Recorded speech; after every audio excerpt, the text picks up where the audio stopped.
किसी खास investment limit के बगैर एक स्मॉल बजट के साथ यूएसए में ना सिर्फ आप अपना बिजनेस स्टार्ट कर सकते हैं बल्कि उसके साथ साथ आप और अपनी फैमिली के साथ यूएसए में मूव हो सकते हैं। यूएसए का रेजिडेंस वीज़ा या बिजनेस वीज़ा जो कि E2 ट्रीटी इन्वेस्टर वीज़ा है वो हासिल कर सकते हैं। इस वीडियो में मैं आपको डिटेल के साथ एक्सप्लेन करूंगा कि एक स्मॉल बजट, एक छोटे बजट के साथ आप अपना बिजनेस कैसे स्टार्ट करें और उसकी बेस के ऊपर आप अपने और अपनी फैमिली के लिए यूएस का इन्वेस्टर वीज़ा हासिल करें ताकि आप यूएसए में आके अपना अमेरिकन ड्रीम जो है उसको परसू कर सकें।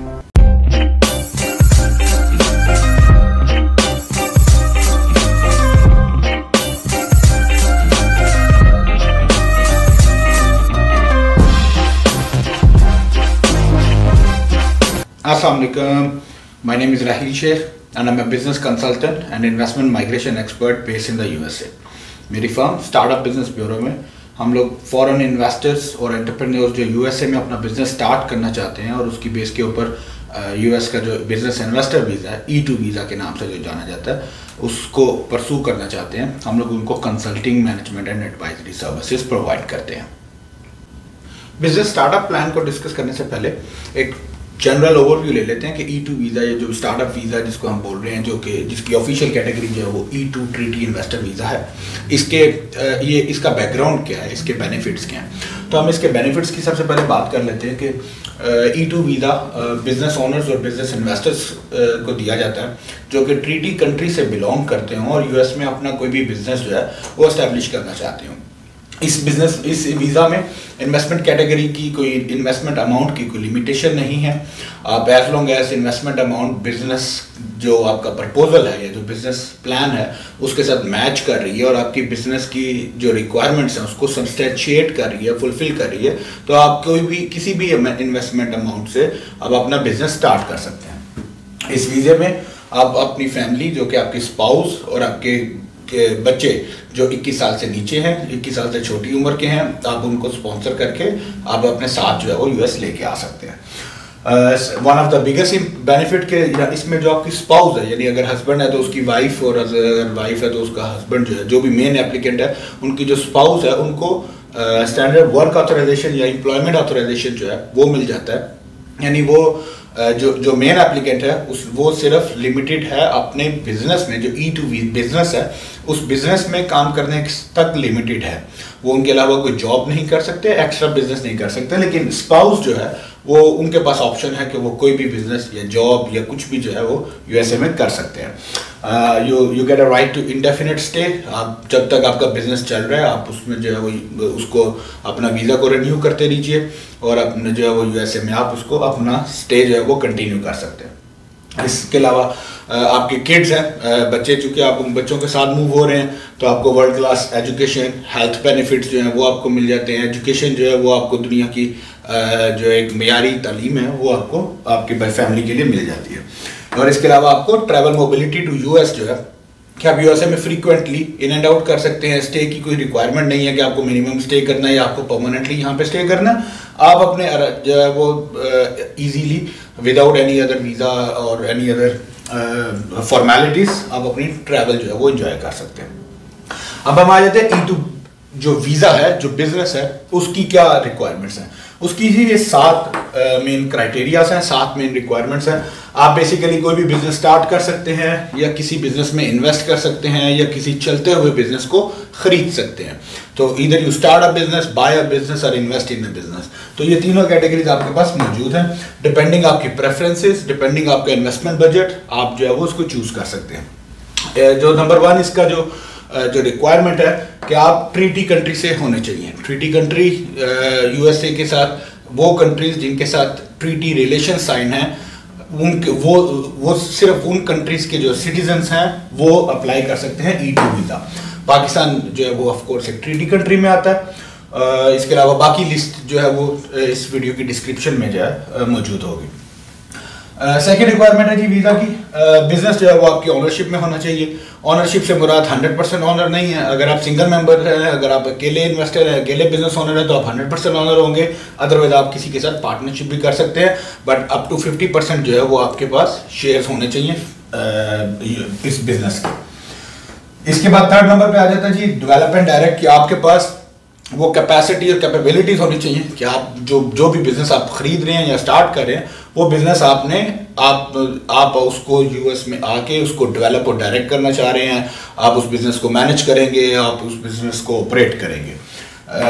इसके बाद जो फोर्थ कैटेगरी है वो है सब्सटेंशियल इन्वेस्टमेंट। जैसे कि मैंने पहले बताया कि इन्वेस्टमेंट अमाउंट की कोई लिमिटेशन नहीं है, कोई क्राइटेरिया नहीं है। इन्वेस्टमेंट बिजनेस जो आइडिया है या जो आपका बिजनेस मॉडल है उसके साथ मैच होनी चाहिए। यानी ऐसा नहीं है कि अगर आपने एक कॉर्पोरेट कंपनी या एक फैक्ट्री खोलनी है तो आप 10-20 हज़ार, 25 हज़ार, 40 हज़ार डॉलर से आप एक फैक्ट्री खोलने चले जाएं, वो एक बिजनेस को मैच नहीं करेगी। तो इसी तरह अगर आप एक आईटी की कंपनी खोल रहे हैं तो आईटी की कंपनी के लिए आपको $500,000 या $1 मिलियन की इन्वेस्टमेंट नहीं चाहिए। तो बिजनेस के आइडिया से आपकी मैच होनी चाहिए। इसके बाद जो फिफ्थ नंबर पे जी वो है बिजनेस रियल एंड ऑपरेटिंग होना चाहिए। यानी आपकी कंपनी जो है वो एक्चुअल हो, आपकी कंपनी जो है वो इस्टेब्लिश हो चुकी हो, आपने जो बिजनेस है वो आपका रियल बिजनेस हो, सिर्फ डॉक्यूमेंट्री जो सिर्फ एक ट्रेड रजिस्ट्रेशन है या सिर्फ डॉक्यूमेंट्स में आपकी जो आप एलएलसी या जो भी अपनी कंपनी है वो इस्टेब्लिश करके आप उसकी बेस पे नहीं कर सकते। रियल एंड ऑपरेटिंग बिजनेस होना चाहिए। इसके बाद नंबर 6 पे जी मार्जिनैलिटी। मार्जिनैलिटी का मतलब यह है कि बिजनेस आपने ऐसा बिजनेस चूज करना है या स्टार्ट करना है कि उस बिजनेस के जो प्रॉफिट्स हैं वो आपकी अपनी जो इनकम है, जो मिनिमम इनकम है, रिक्वायरमेंट है यूएस में लाइफ सेटल करने के लिए, आपको उससे ज्यादा होनी चाहिए। यानी ऐसा नहीं कि बिजनेस आपने बनाया और उससे सिर्फ आपका अपना खर्चा जो है वो as in terms of profit आप पूरा कर रहे हैं। यानी उसमें आपके पास आपकी इनकम से अलग बिजनेस के पास प्रॉफिट्स होने चाहिए ताकि बिजनेस इंप्लॉयज हायर कर सके और कल को ग्रो कर सके। तो मार्जिनैलिटी क्लॉज जो है वो इंपॉर्टेंट है। इसके बाद नेक्स्ट जो है जी वो है intent to depart. Last category है, लास्ट रिक्वायरमेंट है। इंटेंट टू डिपार्ट का मतलब है चूंकि ये एक नॉन इमिग्रेंट वीजा है इसलिए इस वीजा की रिक्वायरमेंट में एक कैटेगरी आती है कि आपके पास बैक होम पे आपके इतने स्ट्रॉन्ग टाइज होने चाहिए कि आप जब अगर ये बिजनेस आपका खुदा ना खासा लॉस हो जाता है या आपका वीजा एक्सपायर हो जाता है और आप इसको रिन्यू नहीं करना चाहते तो आपके पास रीजन है बैक होम वापस मूव करने के लिए। अब वो जो आपके टाइज है होम कंट्री के वो कुछ भी हो सकते हैं, वो आपके एसेट्स हो सकते हैं, वो आपका बिजनेस हो सकता है, आपकी प्रॉपर्टी हो सकती है, आपकी फैमिली रिलेशंस हो सकते हैं। वो आपने जो वो आपके जो टाइज हैं वो आपके क्लियर होने चाहिए। तो ये 7 कैटेगरीज हैं और ये E2 के बेनिफिट्स हैं। अब हम इसके बाद बात करते हैं कि स्टार्टअप बिजनेस में आप ऐसा कौन से ऑप्शंस हैं जो आप एक स्मॉल बजट के साथ उसको बिजनेस को स्टार्ट कर सकते हैं और E2 को क्वालिफाई भी कर सकते हैं इन सारी रिक्वायरमेंट्स को मीट करते हुए, और उसके साथ साथ उसका क्या प्रोसेस होगा। स्मॉल स्केल स्टार्टअप कंपनीज जो यूएसए में कौन से ऐसे आइडियाज हैं, कौन से ऐसी बिजनेसेस हैं जो कि आप एक स्मॉल स्केल बजट से मुराद है कि एनीथिंग बिटवीन $50,000 to $100,000, जो आप 100,000 से अंडर की रेंज में आप कौन से ऐसे बिजनेसेस हैं जो स्टार्ट कर सकते हैं। तो उसमें जी हम डिफरेंट बिजनेस अपॉर्चुनिटीज एक्सप्लोर कर लेते हैं डिपेंडिंग अगेन कि आपकी प्रेफरेंसेस और आपके एक्सपीरियंसेस जो है वो क्या है। अगर आप फॉर एग्जांपल रियल एस्टेट और कंस्ट्रक्शन से रिलेटेड पाकिस्तान में बिजनेस करते हैं या आपका जो अपना जो एक्जिस्टिंग एक्सपीरियंस है वो रियल एस्टेट और कंस्ट्रक्शन का है, तो आप यहाँ पे home maintenance services, home modelling, remodelling services जो है आप इसकी के जो है एक स्मॉल कंपनी एस्टैब्लिश कर सकते हैं।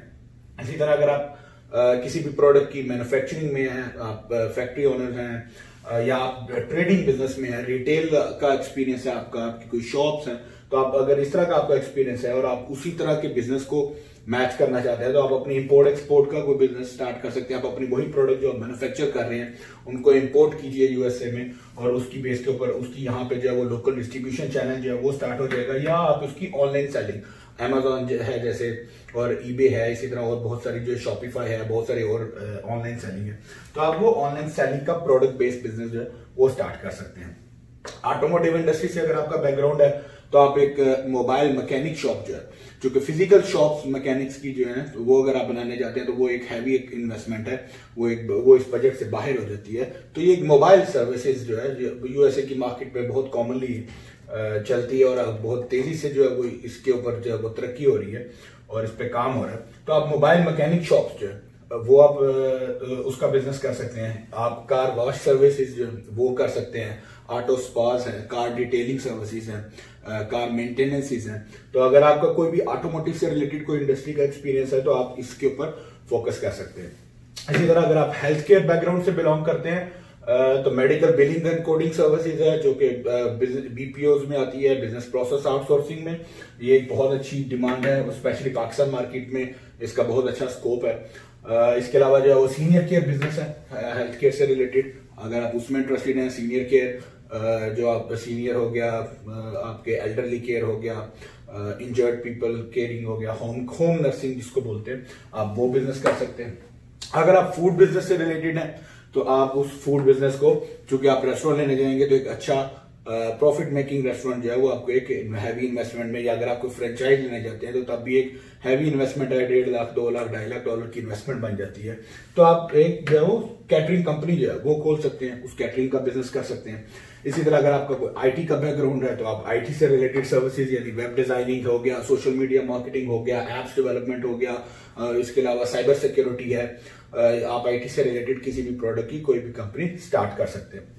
ये चंद एग्जांपल्स हैं। इसके अलावा मजीद भी जो है वो आपके डिपेंडिंग आपकी प्रेफरेंसेस और बैकग्राउंड कोई भी ऐसा बिजनेस आप सिलेक्ट हो सकता है जो कि आप इस अमाउंट से अंडर में आप इस बजट के अंदर में आप अपने बिजनेस को स्टैब्लिश कर सकते हैं।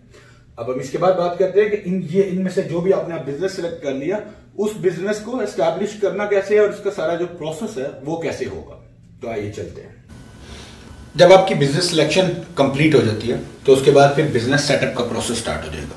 अब बिजनेस सेटअप में ये 10 जो है वो ऐसे इसके स्टेप्स हैं, हम उसको तफसीली जो है वो डिस्कस कर लेते हैं। सबसे पहले जब आपने बिजनेस अपना डिसाइड कर लिया, जो भी आपने नेचर ऑफ बिजनेस आपने जो सिलेक्ट किया उसके बिहाफ पे आपकी सबसे पहले कंपनी रजिस्ट्रेशन हो जाएगी। कंपनी रजिस्ट्रेशन आप as a foreigner, as a non US resident आप बिल्कुल करवा सकते हैं। इसके लिए जो है वो आपको यूएस का सिटीजन या रेजिडेंट होना ज़रूरी नहीं है। तो आपकी जो सबसे पहले कंपनी रजिस्टर हो जाएगी जिस स्टेट में आप करना चाहते हैं, और जो भी आपका बिजनेस का नेम है, नेम सिलेक्शन होगी, उसके बाद कंपनी रजिस्ट्रेशन होगी। जब कंपनी रजिस्ट्रेशन हो जाएगी उसके बाद उसके साथ ही उसके IRS की रजिस्ट्रेशन होगी, टैक्स रजिस्ट्रेशन होगी, आपका EIN सर्टिफिकेट जो है, EIN नंबर जो है, जो एम्प्लॉयर आइडेंटिफिकेशन नंबर होता है, वो इशू हो जाएगा। तो आपका बिजनेस ऑफिशियली एस्टैब्लिश हो गया, यानी एज अ कंपनी जो है वो आपकी ऑफिशियली एस्टैब्लिश हो जाती है यूएसए में। अब आपकी जब कंपनी एस्टैब्लिश होगी और आपके टैक्स रजिस्ट्रेशन कंप्लीट होगी, EIN सर्टिफिकेट आपका मिल जाता है, उसके बाद आप सेकंड स्टेज में बैंक अकाउंट ओपन करते हैं बिजनेस का बैंक अकाउंट ओपन हो जाता है। बहुत सारे जो है वो बैंक्स जो है वो उनके लिए यूएस रेजिडेंट होना ज़रूरी है बिजनेस बैंक अकाउंट ओपन करने के लिए, बट स्टिल काफ़ी अपॉर्चुनिटीज़ अवेलेबल हैं जहाँ पे आप as a non resident also आप आए बगैर डिजिटली आप जो है वो अपना बैंक अकाउंट ओपन कर सकते हैं। बैंक अकाउंट ओपन हो जाएगा, फिर आप उस बैंक में आपका जो भी एक इन्वेस्टमेंट बजट है जो आपने डिसाइड किया है बिजनेस से रिलेटेड, वो आप अपना उस बैंक अकाउंट में ट्रांसफर कर देंगे, जो कि अगेन आपके कंट्रोल में है, किसी के पास नहीं है उसकी एक्सेस, वो आपके कंट्रोल में होता है। बिल्कुल ऐसा ही है जैसे आप अपना पैसा एक अकाउंट से दूसरे अकाउंट में ट्रांसफर कर रहे हैं, ताकि वो उसका मकसद सिर्फ ये होता है कि वो पैसा आपका यूएसए में जब आ जाता है तो फिर वो बाकी सारे जो उसके जो एक्सपेंसेस हैं उस सबको मीट करने के लिए आपके लिए कन्वीनियंट हो जाता है, rather than every single transaction आप जो है वो ओवरसीज से कीजिए।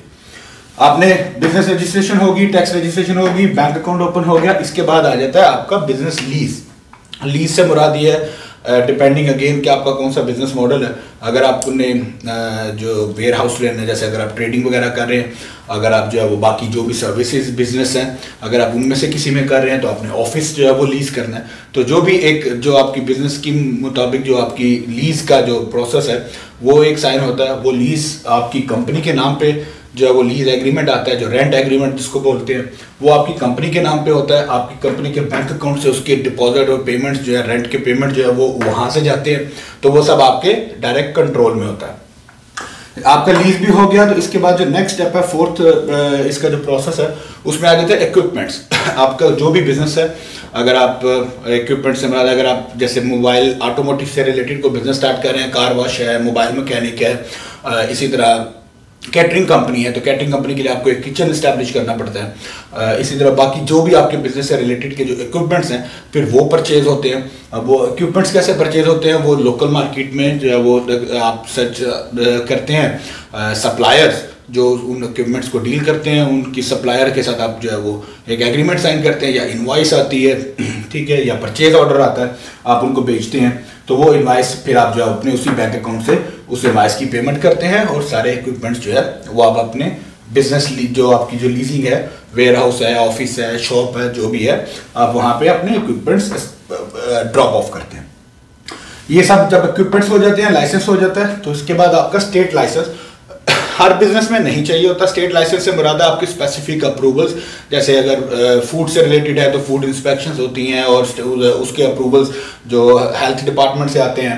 हेल्थ केयर का बिजनेस है तो उसके लिए जो है वो अपने डिपार्टमेंट ऑफ हेल्थ जो है वहाँ से लाइसेंस आते हैं, तो वो लाइसेंस वगैरह का जो प्रोसेस होता है वो किया जाता है नेक्स्ट स्टेप में, ताकि आपका बिजनेस एक लेजिट लाइसेंस के साथ जो है वो रिकॉग्नाइज हो जाए। जब ये सारा प्रोसेस कंप्लीट हो जाता है, इसके बाद आती है आपकी रिक्रूटमेंट।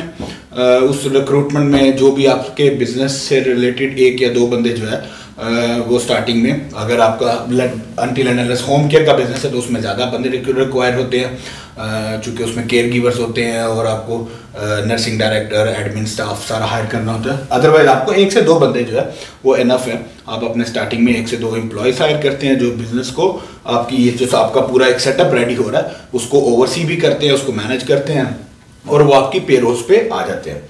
जब ये सब हो जाता है, इसके बाद आप अपने डिजिटल एसेट्स जो है वो क्रिएट करते हैं। डिजिटल एसेट से क्या मुराद है, आपकी वेबसाइट है, अगर आपने ऐप डेवलप करनी है, सोशल मीडिया प्रेजेंस है, आपने अपना जो आपका डिजिटल जो भी आपने मार्केटिंग टूल्स यूज़ करने हैं, आप वो सारे जो है वो रेडी करवाते हैं, वेबसाइट डेवलप करवाते हैं, तो वो आपके डिजिटल एसेट्स में आ जाता है। उनकी पेमेंट जो है वो भी आप यहाँ से अपने जो बैंक अकाउंट है वहाँ से करते हैं। इसके साथ बाद आ जाता है प्रिंटिंग एंड ब्रांडिंग। आप अपने जो भी आपने एक लोगो डिज़ाइन किया, स्टेशनरी जो आपकी कंपनी के लेटर हेड्स हैं, एनवेलप्स हैं, प्रिंटिंग है, कॉर्पोरेट ब्रांडिंग है, जो अपने गिफ्ट्स जो है वो अगर डिस्ट्रीब्यूट करने हैं तो आप वो सारी अपनी ब्रांडिंग करवाते हैं और प्रिंटिंग हो जाती है। ठीक है, तो ये इसके भी सप्लायर्स मार्केट में अवेलेबल हैं।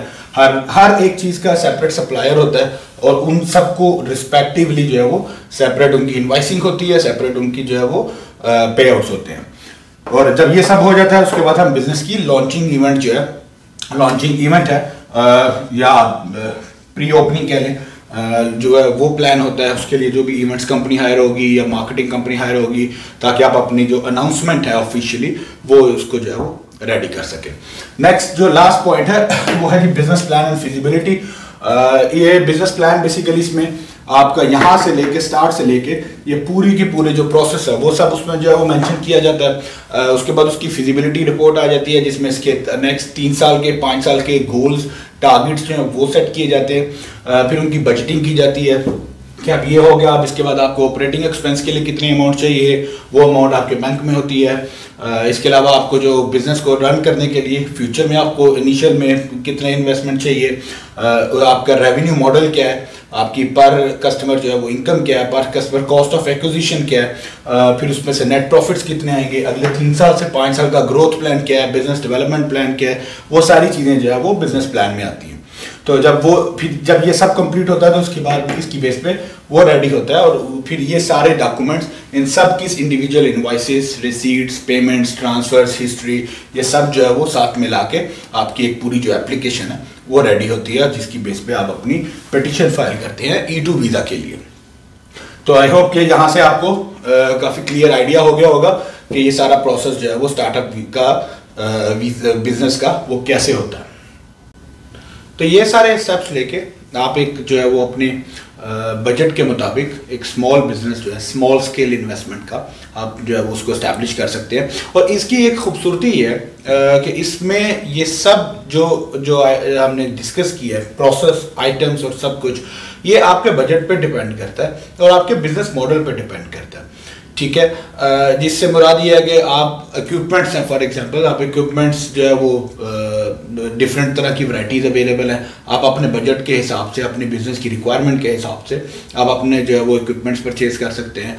ऑफिस स्पेस की रिक्वायरमेंट है अगर आप, तो वो भी आप बजट पे डिपेंड करता है। आप छोटा ऑफिस ले सकते हैं, आप बड़ा ऑफिस ले सकते हैं, सेंट्रल लोकेशन में ले लें, आप प्राइम लोकेशन में ले लें, या आप किसी आउटस्कर्ट्स में ले लें। तो ये सब चीज़ें इनकी बेस के ऊपर आप अपने बजट की बेस पे आप इन सबको फ्लेक्सिबली जो है वो मूव कर सकते हैं। तो ये कुछ डेफिनेटली कंपैरिजन में in order to buy an existing business इसका काफ़ी सारा फ़ायदा हो जाता है, क्योंकि इसमें आपको जो है वो एग्जिस्टिंग बिजनेस में आपको बहुत सारी रॉयल्टीज़ जो है वो अटैच हो जाती हैं। आपने बिजनेस वैलिडेशन करवानी है, आपने उसका बिजनेस के ऑडिट्स देखने हैं, अकाउंट्स ट्रैक रिकॉर्ड देखना है, तो इनमें आपको उन सब जो झंझट हैं और वो सब जो कॉम्प्लिकेशन है उनसे आपकी जान छूट जाती है। इसके अलावा भी अगर आपके पास कोई ऐसा बिजनेस मॉडल या कोई आपके माइंड में कोई ऐसा बिजनेस प्लान हो जो आपको जो मैंने एक्सप्लेन नहीं किया लेकिन आप जो है वो समझते हैं कि वो एक मुनासिब है, तो आप मुझसे रब्ता कर सकते हैं। हम उस बिजनेस प्लान को डिस्कस कर सकते हैं, उसकी वायबिलिटी चेक कर सकते हैं, मार्केट रिसर्च देख सकते हैं कि क्या वो डूएबल है या नहीं, ताकि आप सिर्फ यानी इन सारे बताए गए बिजनेसेस के साथ लिमिटेड नहीं है, आप ये सिर्फ एग्जांपल है, आप इसके अलावा किसी भी तरह का बिजनेस अपना स्टार्ट कर सकते हैं। प्रोसेस सेम रहेगा और आप इसकी बेस पे अपना बिजनेस जो है वो परसू कर सकते हैं।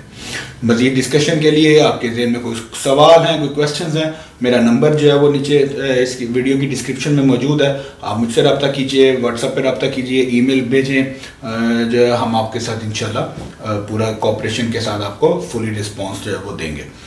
Thank you so much. अस्सलाम वालेकुम।